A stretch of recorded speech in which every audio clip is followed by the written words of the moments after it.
সিলেটের দক্ষিণ সুরমা পাড়াইরচক এলাকা থেকে সিলেট মহানগর বিএনপির সাবেক সভাপতি নাসিম হোসাইনের ৫০ লাখ টাকা ছিনতাই হয়েছে।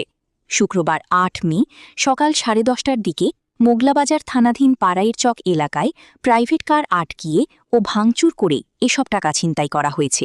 এই ঘটনায় মোগলাবাজার থানায় একটি অভিযোগ দায়ের করা হয়েছে। শুক্রবার রাতে এর সত্যতা নিশ্চিত করে নাসিম হোসাইন জানান, তিনি মোবাইল ব্যাংকিং প্রতিষ্ঠান বিকাশের বিভাগীয় ডিস্ট্রিবিউটরের দায়িত্বে রয়েছেন। শুক্রবার ব্যাংক বন্ধ থাকায় বিকাশের কর্মকর্তাবৃন্দ ফিঞ্চুগঞ্জসহ সেই এলাকার ব্যবসায়ীদের দিতে ৫০,৫০,০০০ টাকা নিয়ে প্রাইভেট কার যোগে রওনা দেন তিনি।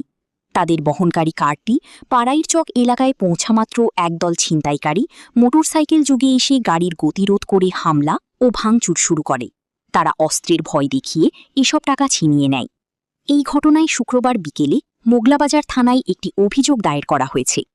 এর সত্যতা নিশ্চিত করে সিলেট মেট্রোপলিটন পুলিশের এসএনপি মিডিয়া অফিসার অতিরিক্ত উপকমিশনার মোহাম্মদ মঞ্জুরুল আলম জানান, টাকা ছিনতাইয়ের ঘটনায় একটি অভিযোগ দেয়া হয়েছে।